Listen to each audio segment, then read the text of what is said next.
फिर आप लोग का मेरे एक नए वीडियो में स्वागत है। तो पिछले क्लास में हम लोगों ने फिक्स संख्या, परिमेय संख्या, अपरिमेय संख्या के बारे में जान लिए थे।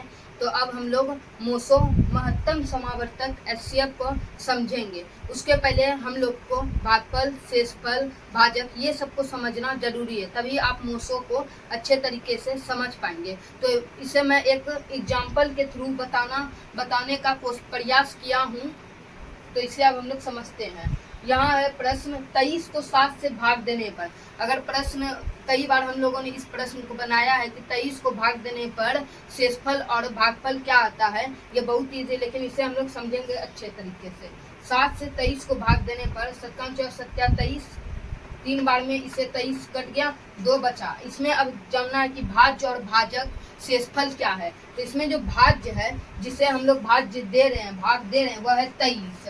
भाज्य कौन होता है? 23। भाज्य वह होता है जिससे हम भाग दे रहे हैं। तो यहाँ भाज्य है 23। और भाजक जिससे हम लोग भाज्य दे रहे हैं, भाजक यह वह होता है जिससे हम लोग भाज्य दे रहे हैं। तो यहाँ भाजक कौन है? 7, क्योंकि 23 को हम लोग 7 से भाज्य दे रहे हैं। तो भाजक है यहाँ पर 7। और भागफल कितने बार में दे रहे हैं? तो 3 बार में। भागफल कौन हो गया? 3। भागफल 3। और शेषफल जो बचता है, शेषफल क्या हो गया? यहाँ पर 2। 7 को 3 बार से हम लोग 7×7 = 3 बार खिलाए, 21। 3 में से 1 गया, 2। तो यहाँ शेषफल कितना निकला? 2। तो यह शेषफल 2। इसी के थ्रू एक नियम भी है, सूत्र है, भाज्य बराबर भाजक गुना भागफल प्लस शेषफल। भाज्य बराबर भाजक गुना भागफल प्लस शेषफल। भाज्य बराबर क्या होता है? भाज्य बराबर भाजक गुना भागफल प्लस शेषफल। इस सूत्र को विशेष रूप से याद रखिएगा।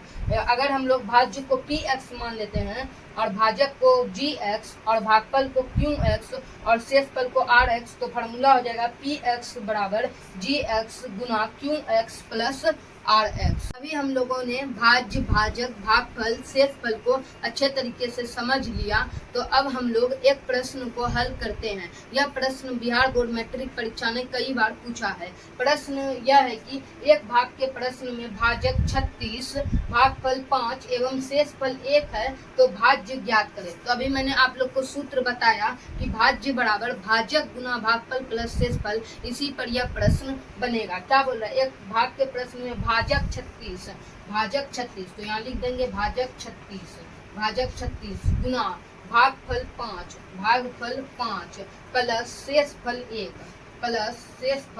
है, तो भाज्य ज्ञात करें।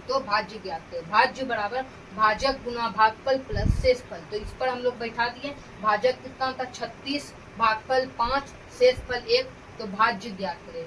तो भाज्य ज्ञात गुना करेंगे। 36 गुना 5 = 36, बाकी रहते 5 5 × 15 = 18, 180 प्लस 1 181 हो गया आंसर, भाज्य 181। तो अब हम लोग मोसो महत्तम समावर्तक, जिसे इंग्लिश में हाईएस्ट कॉमन फैक्टर और संक्षेप में एचसीएफ बोलते हैं, उसे निकालना सीखते हैं। प्रश्न 3 है। प्रश्न 3 18 और 72 का मोसो ज्ञात करें। यह बिहार बोर्ड मैट्रिक परीक्षा 2022 का प्रश्न है कि 18 और 72 का मोसो ज्ञात करें। तो 18 भागा 72 करेंगे। 18 भागा 72, 18 36 18 × 72। तो इसका मोसो क्या हो जाएगा? इसका मोसो हो जाएगा 18। यहाँ लिखेंगे कि यहाँ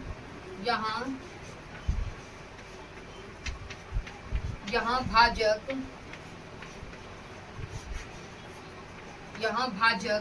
18 है, यहाँ भाजक 18 है, अतः मोसो 18 हो जाएगा। यहाँ अंतिम भाजक जो है, यहाँ अंतिम भाजक 18 है, अतः 18 और 72 का मोसो 18 हो जाएगा। हम लोग एक और प्रश्न के द्वारा मोसो को समझने का प्रयास करते हैं। वह जो प्रश्न था वह इजी था, इस प्रश्न को भी समझते हैं। यह एनसीईआरटी प्रश्न है, यह एनसीईआरटी बेस्ड प्रश्न है कि 135 और 225 का मोसो ज्ञात करें। 135 और 225 का मोसो ज्ञात करें। तो यहाँ भाज्य कौन है? 225 और भाजक कौन है? 135। तो भाग दे देते हैं। कितना? एक बार में 135, 0 9 3 12 गुना खत्म, अब ये जो 90 है इसको इससे भाग देंगे, जो शेषफल बचा अब इससे भाग देंगे 135 को। एक बार में 90, 5 45 बचा। अब 45 को देंगे अब 90 से भाग, 45 90, 45 दूनी 90, 90। अब यहाँ ये याद रखना कि यहाँ अंतिम भाजक कौन है, अंतिम भाजक, जो अंतिम भाजक होता है वही मोसो होता है। तो यहाँ अंतिम भाजक 45 है, तो यहाँ लिखेंगे कि अंतिम भाजक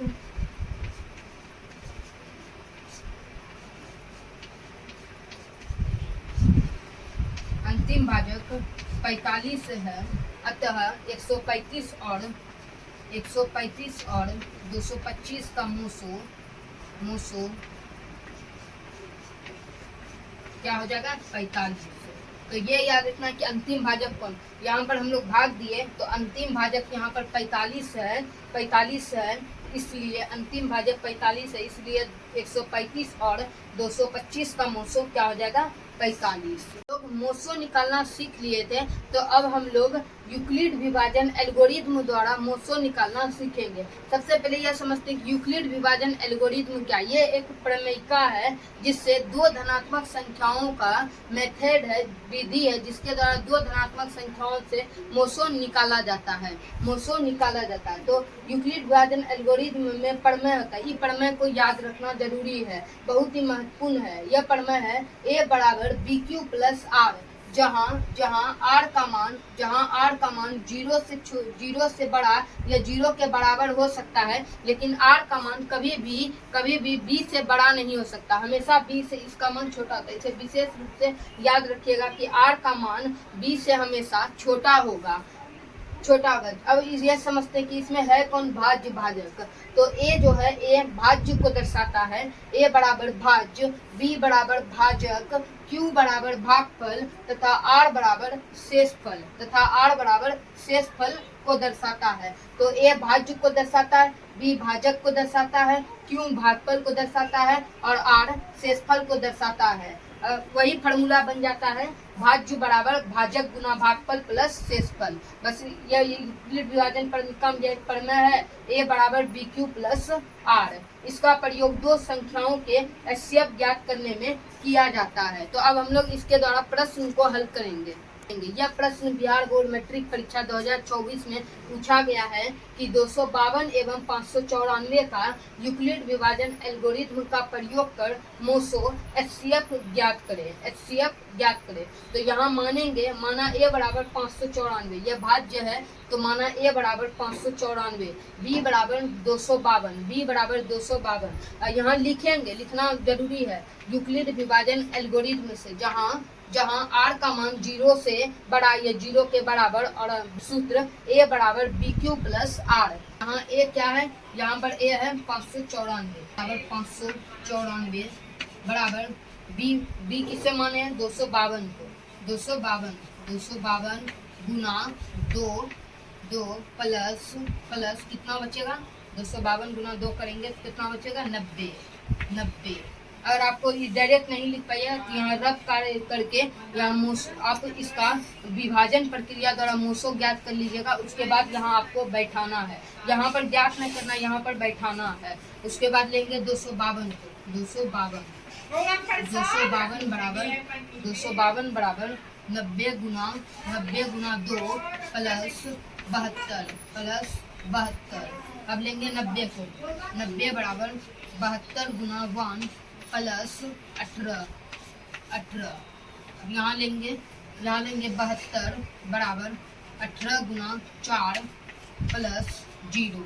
तो यहाँ अंतिम भाजक क्या है, यहाँ अंतिम भाजक 18 निकला, यहाँ अंतिम भाजक 72, 18 कट गया पूरी। शेषफल याद रखिएगा, यूक्लिड विभाजन प्रक्रिया शेषफल 0 आना चाहिए, शेषफल यहाँ हम लोग का 0 आ गया और अंतिम विभाजक यहाँ 18 है, इसलिए 252 एवं 594 का मोसो कितना हो गया 18, मोसो 18। यहाँ लिख देंगे अंतिम भाजक